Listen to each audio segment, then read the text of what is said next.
Welcome to Ink and Fitness. For those who are new to my channel, my name is Anthony. I am someone who went from skinny to fit, and I'm making these educational videos for you skinny guys out there as well. So this is what you guys can learn from my mistakes, take these videos, apply them to your own fitness journey, and get your own results so long as you're being consistent with everything that you're learning.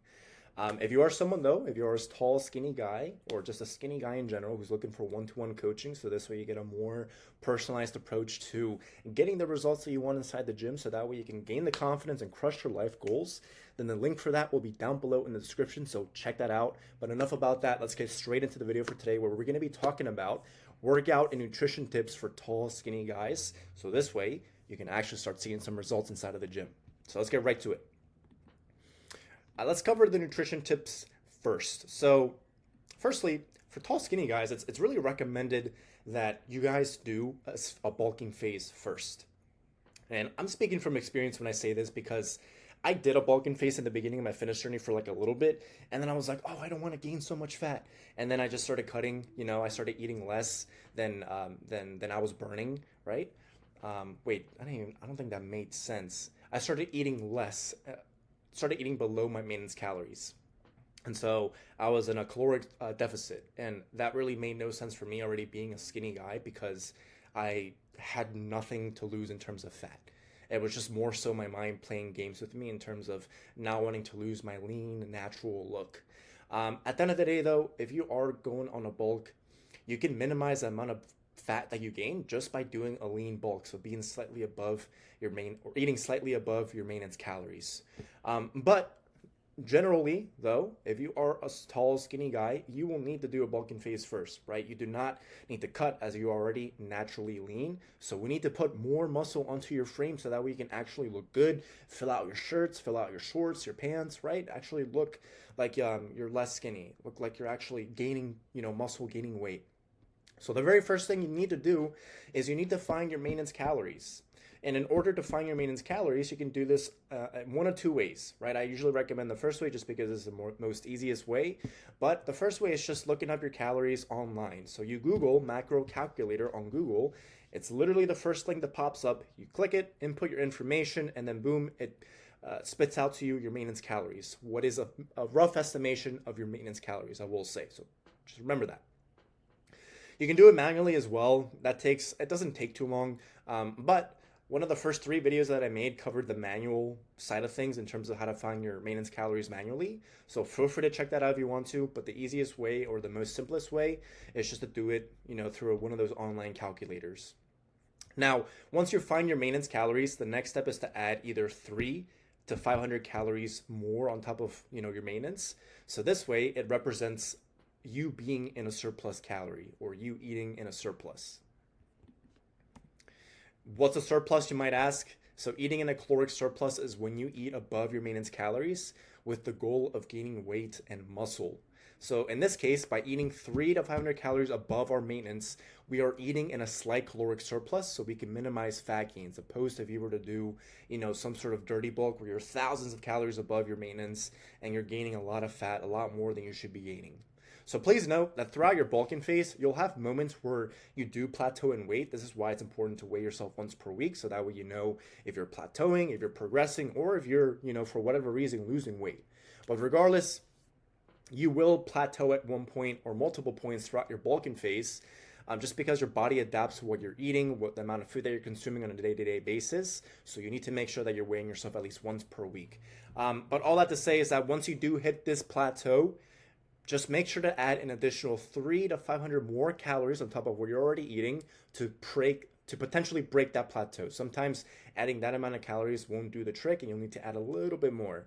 So that's why I heavily emphasize weigh yourself at least once per week, so that way you have clear data and you have a clear number on the scale to represent if you are gaining weight or losing weight or just maintaining your same weight. So that way you know how to adjust what you need to adjust. So you'll repeat this process throughout your entire bulking phase, and you might be asking how long should a good bulking phase last for, and it'll last for anywhere between 12 to 16 weeks for those that are curious, so 3 to 4 months. Now, the kinds of foods that you should be eating are foods that are high in calories, so foods such as chicken thighs, red meats, peanut butter, eggs, white rice, oatmeal, pork chops, then you can go ahead and read the rest of the list by pausing the video, or just kind of read the list as I'm jabbering on about right now, what I'm about to jabber on about. But eating foods like these will definitely help you gain a little bit more calories just because they're fattier types of foods. And so the fattier the food is, the more calories it will have. Just make sure you're also hitting your protein goals, and I'm going to cover that in a little bit here. But these are some options for you to consider to implement into your everyday eating to make tasty meals, to make the bulk a lot more sustainable and enjoyable for you. And just so you know, you shouldn't cut out junk food at all whatsoever, right? That should be something that you still incorporate every now and then, not every day, because you don't want to overdo it.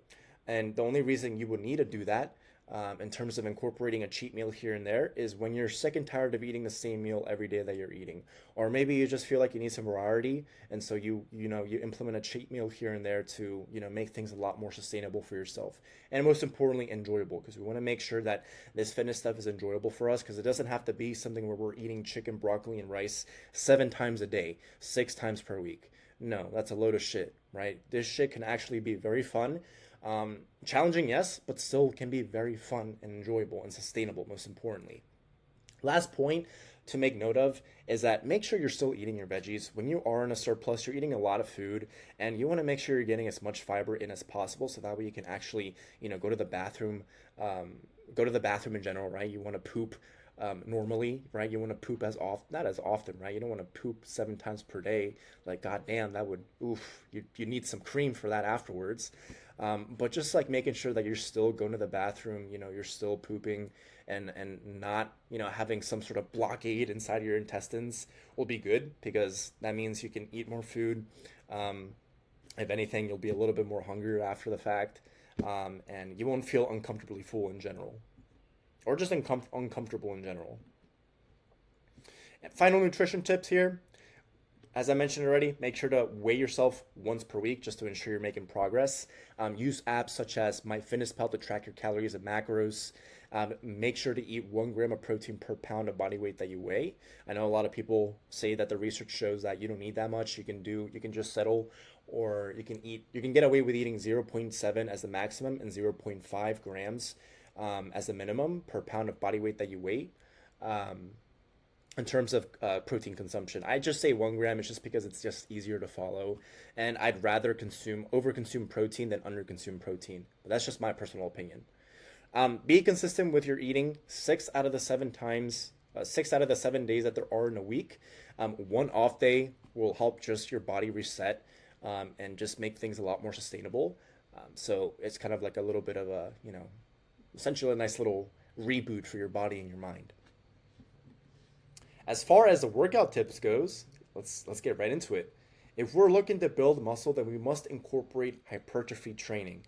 No ego lifting, no swinging the weights around, no being non-intentional about our training. Apart from this, we must incorporate progressive overload as well. We must train with proper technique, and most importantly, we must train with high intensity and until failure. You might be asking, how does all this look like together, right? Put together, because I know I just threw you a lot in this last slide, right? All these different points right here, but putting it all together so that way it makes sense for you all. Let's take, for example, we're doing an arm day, and then we're about to start the arm day by doing 2 sets of bicep curls after we warm up and do our thing, right? So 1 week where we'll do bicep curls for 20 pounds, as that is a moderate weight where we can control the exercise movement all the way through without having to ego lift or swing our body around to get the weight up. So we perform the 20 pounds for the bicep curls for 2 sets of 6 to 8 reps, as that is the range that we will typically hit failure if we are lifting a moderately, heavy weight where we control the movement all the way throughout. If we end up hitting the top of the rep range, 8, with proper form for both sets, then the following week, we will increase the weight by either 2.5 to 5 pounds so we can repeat the process all over again. So as soon as we hit the top of the rep range, 8 again for both sets, for 2 sets with perfect form, we can incrementally increase the weight again, so that way we can repeat that entire process once more. So that is progressive overload, and that's how you train till failure and progressively overload. And so that way you can get stronger, get bigger, that sort of good stuff. Now, as far as good form and kind of like a counting scheme when you are doing your reps, Let's take that same example of a bicep curl and apply it here. So let's begin at the starting position, which is the bottom of the movement. So the bottom of a bicep curl is obviously you have, you have the dumbbells in your hand, you're standing up, and the dumbbells are, at the bottom or at the bottom, right? At the bottom of kind of the bottom of the movement is your starting position pretty much. So we want to explode on the way up, and then we want to control the way down of the movement. I like to have a 3 to 4 second count as I go down. And then at the bottom of the movement again, just make sure to hold it for 1 second at that stretch position and then explode back up. So that's how one full good rep would look like.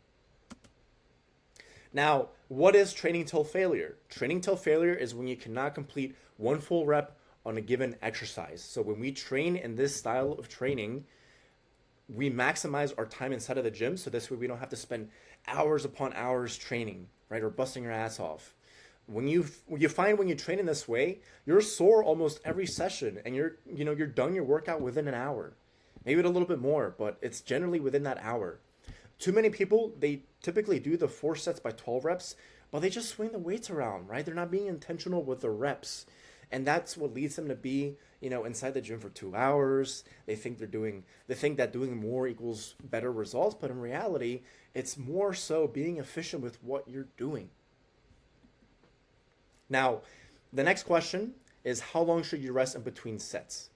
3 to 5 minutes is generally a good amount of time to rest. You may think that's a lot, but keep in mind, if we are training till failure, then we need as much rest as we can get, so this way we can carry the same intensity that we're delivering throughout the entire training session.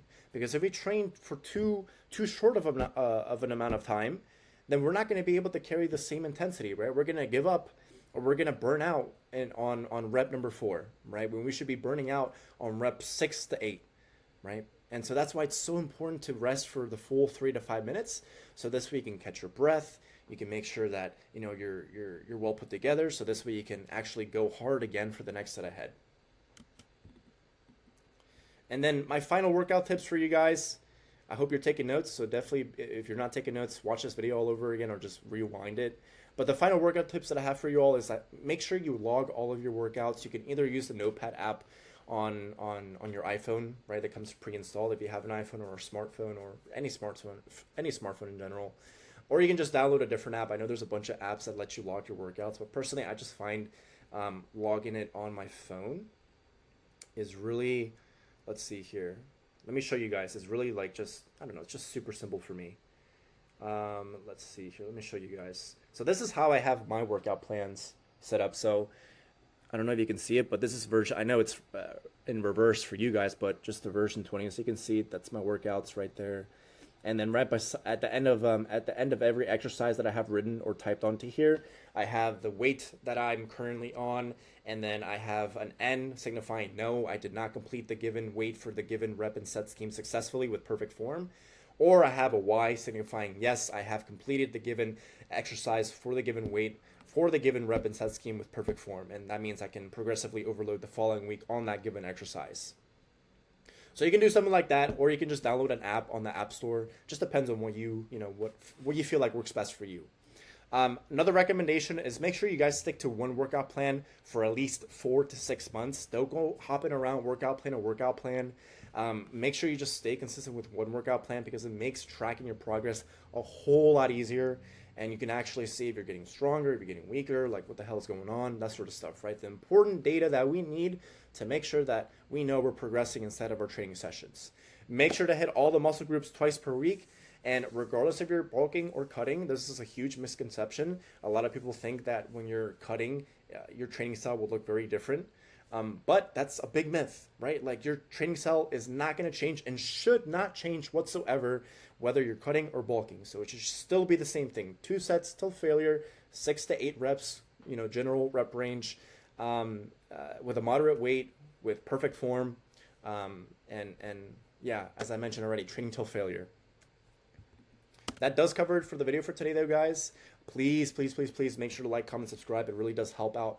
My videos get outside, get out there, get pushed by YouTube, the algorithm, that sort of good stuff. So please make sure to like, comment, subscribe, comment down below if there's something in specific that you guys want to learn next.